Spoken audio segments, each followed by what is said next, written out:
विरोधकांनी कितीही आरोप केले, वैयक्तिक टीका केली तरी शांतपणे बोलणारे देवेंद्र फडणवीस आपण बघितले। मात्र आज त्यांच्या संतापाचा उद्रेक झाला। कारण ठरलाय तो राज्यातल्या लाल फितीचा कारभार।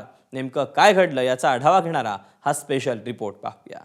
सब लोग ये ध्यान में रखो, ये 5-5 साल का जो आप टाइमलाइन देते ना, ये अभी दुनिया में कहीं नहीं होता है। 2.5 साल में प्रोजेक्ट कंप्लीट होना चाहिए। मुख्यमंत्र्यांनी अधिकारी आणि कंत्राटदारांची बैठक घेतली आणि या बैठकीत मुख्यमंत्र्यांचा रुद्रावतार पाहायला मिळाला। कोण आहे जे कॉन्ट्रॅक्टर्स कोण आहे सांगा, सगळे उभे करा चला।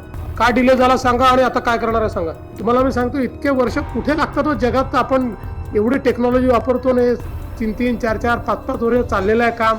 याचं कारण होतं रखडलेले प्रकल्प। मुख्यमंत्र्यांच्या बैठकीतल्या या 1 मिनिटाच्या व्हिडिओवरून आपल्याला बैठकीत काय झालं असेल याचा अंदाज लागू शकेल। 15 दिवसात करा, ये 2029 डिसेंबर मेरे को मंजूर नाही। अरे कोडे इकडे असू द्या, मी दिली परमिशन, चला खूप हळू चाललंय काम। राज्यामध्ये सुरू असणारे प्रकल्प हे वेळेतच पूर्ण व्हायला हवेत अशी तंबीच मुख्यमंत्र्यांनी दिली आहे। नहीं, आई एम नॉट हैप्पी विद दिस। या स्पीड में मैं हैप्पी नहीं है। तो कब तक कंप्लीट करोगे? अगले सर दिसंबर में खत्म हो जाएगा, दिसंबर में कंप्लीट हो जाएगा। हाँ, दिसंबर ये अभी रखडलेल्या प्रकल्पांच्या कामाचा आढावा घेण्यासाठी मुख्यमंत्र्यांनी बैठक घेतली। प्रकल्प रखडल्यामुळे या प्रकल्पांवर होणारा खर्च आणि लागणारा वेळ हा वाढत जातो। यावरूनच मुख्यमंत्र्यांनी अधिकारी आणि कंत्राटदारांची कान उघडणी केली। रखडलेल्या प्रकल्पांची डेडलाईन ठरवा आणि वेळ न घालवता कामं करा। जगात कुठेच एखादा प्रकल्प पूर्ण करण्यासाठी इतका वेळ लागत नाही, अशा शब्दात मुख्यमंत्र्यांनी कानपिचक्या देखील दिल्या। गेल्या अनेक वर्षांपासून काही प्रकल्प ड्रीम प्रोजेक्टच्या नावाखाली पूर्ण होत आहेत, तर काही वर्षानुवर्ष रेंगाळलेत। अनेक प्रकल्प टक्केवारीत अडकून पडल्यानं तिथेही वेगळं अर्थकारण सुरू आहे। मात्र हा मुद्दा केवळ कंत्राटदार आणि अधिकाऱ्यांमुळे होणाऱ्या विलंबाचा नाही, तर याला सरकार आणि कंत्राटदार यांच्यातल्या वादाची पार्श्वभूमी आहे। गेल्या आठवड्यात पवई इथे रोहित आर्य याचा एन्काउंटर झाला। रोहित आर्य हा एका सरकारी प्रोजेक्टचा भाग होता, मात्र त्याला त्याचे पैसे मिळाले नव्हते अशी कुजबूज सुरू आहे। अशाच प्रकारे जलजीवन मिशनचे पैसे मिळाले नाहीत म्हणून सांगलीतल्या हर्षल पाटील या कंत्राटदाराने आत्महत्या केली असा आरोपही झाला।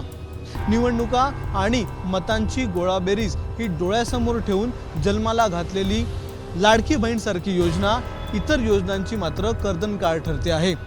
संपूर्ण राज्यभरातल्या कंत्राटदारांचे तब्बल 90,000 कोटी रुपये हे सरकारकडे थकीत आहेत। मात्र हे पैसे लवकर देऊ असा सूर मंत्री आळवत आहेत। कंत्राटदारचं जर आंदोलन असेल तर त्या ठिकाणी कामं चालू करतील। कामं चालू केले गेले पाहिजे, कारण हिवाळी अधिवेशन जवळ आहे। नागपुरातच हिवाळी अधिवेशन होणार आहे, नागपुरातच हिवाळी अधिवेशन होणार आहे। त्यामुळं कामं सुरू झाले असतील, कंत्राटदाराचं पेमेंट आम्ही करतो आहे।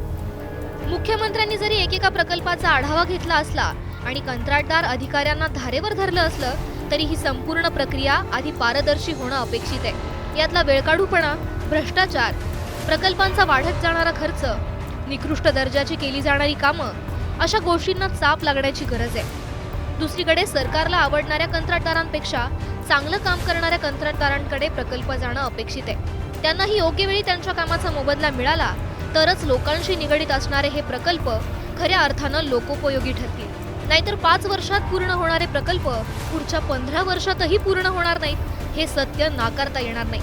ब्युरो रिपोर्ट, एबीपी माझा। एबीपी माझा, उघडा डोळे बघा नीट।